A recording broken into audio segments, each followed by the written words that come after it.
뭔가 아는 척하는 말 많은 아이, 그런 정도로 이해하시면 1993, 4년에 월드와이드 웹을 표준화해서 웹브라우저만 딱 던져놨더니 거기서 사람들이 야후와 구글과 네이버와 페이스북, 싸이월드를 만들었거든요. AI 챗봇은 인공지능 기술의 발전과 더불어 우리 일상생활의 일부가 됐습니다. 심심이, 이루다, 헤이카카오, 네이버 클로버와 같은 우리나라의 챗봇 기술과 세계적으로 화제가 되고 있는 챗봇 기술을 비교해볼까요? 여러분, 여기까지가 인공지능이 만든 대본이라는 사실 알고 계신가요? 심지어 이렇게 질문을 했더니 이 친구 유행하는 드립을 받아치는 능력은 좀 키워야겠네요. 여러분 안녕하세요. 잠은 안 올 때 문득 옛날 그 사건이 떠오른다면 저 잠이 안 올 땡 아니오니 핵심만 콕콕 집어서 쉽고 재미있게 알려드립니다. 심심이 기억하시나요? 챗봇이란 질문하면 인공지능이 일상 언어로 대답하는 대화형 메신저를 말하는데요. 국내에선 심심이가 이런 챗봇의 시조새격인 플랫폼이었죠. 심심이 하면 저는 웃긴 대화 짤방 대결이 떠오르는데 간혹 대답 수위가 높아서 저처럼 얼굴이 빨개지는 경험도 있으실 거예요. 한때 유행했지만 여러 가지 이슈로 접었다가 다시 업그레이드돼서 돌아온 이루다도 대화형 AI 챗봇으로 많이 알려져 있죠. 그리고 최근 소설도 쓰고 시도 쓰고 논문도 쓴다고 소문이 난 챗 GPT까지 대한민국을 넘어 세계적으로 AI 챗봇은 많은 발전을 해왔습니다. 초창기 AI 챗봇의 탄생부터 현재 최신 챗봇 기술까지 철저하게 비교 분석해서 쉽게 알려드릴게요. 그럼 시작해볼까요?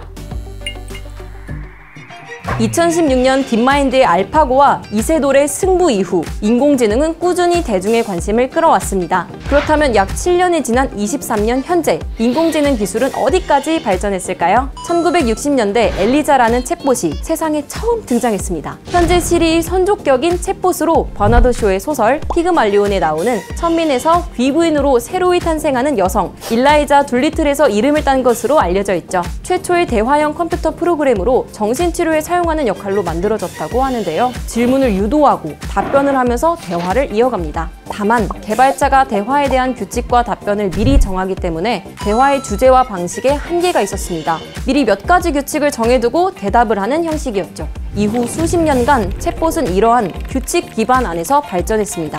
1990년대 초반 국내 PC통신에서 인기를 끌었던 채팅게임 맥스도 이런 규칙 기반 방식이었는데요. 맥스는 당시 1인 개발자였던 박정만 씨가 제작한 도스 운영체제 기반의 챗봇으로 다음에 이야기할 심심이 같은 프로그램의 형님뻘 되는 셈이죠. 심심이는 2002년 개발한 인공지능 대화 엔진으로 기존의 개발자가 정해둔 틀을 벗어나 이용자가 직접 규칙을 가르치는 방식으로 나왔습니다. 음성이 아닌 텍스트 기반이지만 시리를 비롯한 개인용 인공지능의 프로토타입을 제시했다는 평가입니다. 대화형 AI 챗봇이 비약적인 발전을 하게 된 계기는 언어를 숫자로, 즉 언어를 기계가 이해할 수 있는 숫자 값으로 변환할 수 있게 되면서였습니다. 구글은 2013년 단어의 의미를 좌표값인 벡터로 표현하는 획기적 방법인 월드2벡을 발표했습니다. 단어를 숫자로 표현하는 것은 쉽게 말해 단어가 가진 각각의 특성을 추출해 수치화하는 방식입니다. 이렇게 컴퓨터는 이 좌표값으로 인간 언어를 인식하고 좌표 간 거리를 통해 해당 단어 다음에 올 수 있는 다음 단어의 확률을 계산해 문장을 직접 만들 수 있는 수준에 이르게 됐는데 결국 인간이 직접 규칙을 만들거나 답변을 정해주지 않아도 스스로 말을 할 수 있게 된 것이죠.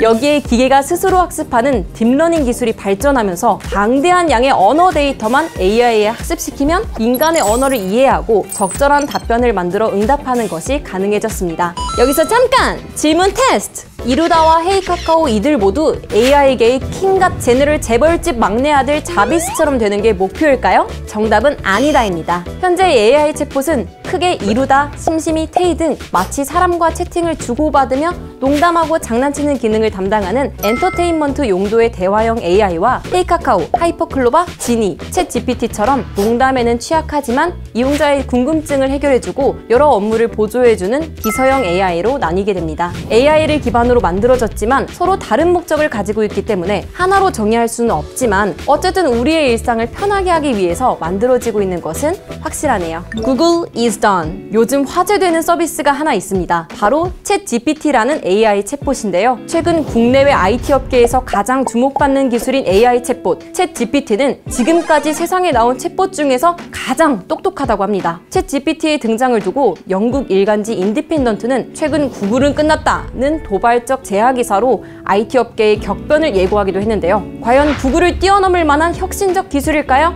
인터넷에서 가져온 방대한 양의 텍스트 샘플에 대해 스스로 학습하고 대화체로 사용자의 질문에 대한 자세한 설명과 답변을 제공하기 때문에 구글 검색의 대안이 될 것이라고 입을 모았어요. 이러한 입소문을 증명하듯 초기 데모 버전을 공개한 지 5일 만에 100만 명이 넘는 사용자들이 몰렸다고 하네요.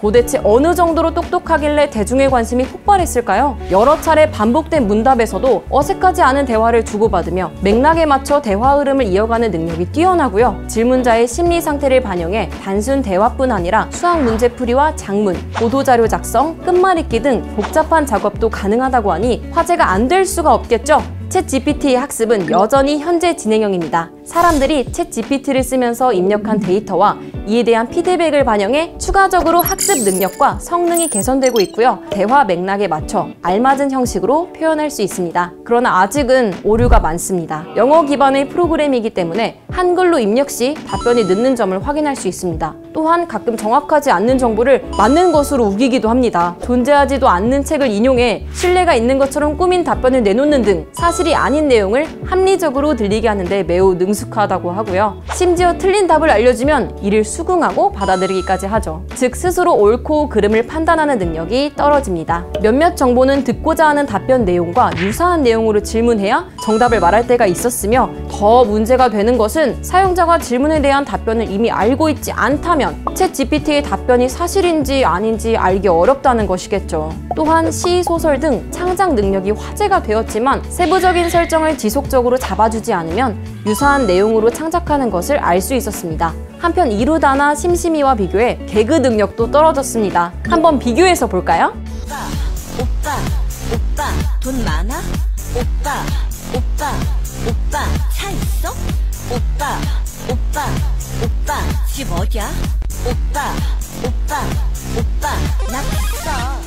대단하다고 하는 챗GPT를 제가 실제로 해보니 사실 어느 정도 대단한지는 잘 느껴지지 않아서 전문가분들에게 과연 지금 챗GPT 수준 어느 정도인지 알아봤습니다. 카카오의 헤이 카카오는 사실 공개되어 있지 않고 초고대 언어 모델이 과연 카카오가 보유하고 있는지 알 수 없는 상황입니다. 네이버 입장에서는 지금 기술 격차 시간으로 보면은 한 2년 정도가 지금 다시 또 뒤쳐져 있다. 그런 상황입니다. 문제는 챗GPT가 그럼 완벽하냐? 절대 그렇지 않죠. 단순한 추론은 할 수 있는데 복잡한 추론은 못하고요. 아직까지도 이 초고대 언어 모델이라는 것은 어떤 지식이나 팩트를 가지고 있는 그런 것이 아닙니다. 그래서 얘가 뭘 알아서 대답하는 게 아니라 그럴듯한 대답을 막 만들어내는, 그래서 뭔가 아는 척하는 말 많은 아이, 그런 정도로 이해하시면 되겠습니다. 그 다음에 만 60일과 만 중에 어떤 게 더 커 하면은 만이 더 크다고 해요. 이런 단순한 산수도 못하기 때문에 여전히 챗GPT의 문제점은 많은데 이제 인문 사회적 글쓰기는 상당히 그럴듯한 그 수준을 보여주고 있기 때문에 많은 사람들이 이제 놀라고 있는 것이죠. 이제 GPT-4가 나오면 그것은 뭐 튜링 테스트를 통과할 것이다라는 그런 루머도 있습니다만은 그렇지는 않을 거라고 저는 생각하고 있고요. 4의 특징은 이제 멀티 모달이라고 그래서 현재 챗 GPT는 텍스트만 나오는데 영상이나 소리, 음악이나 이런 것들도 생성하는 멀티 모달의 형태를 보여줄 것이다라는 것이 특징이고요.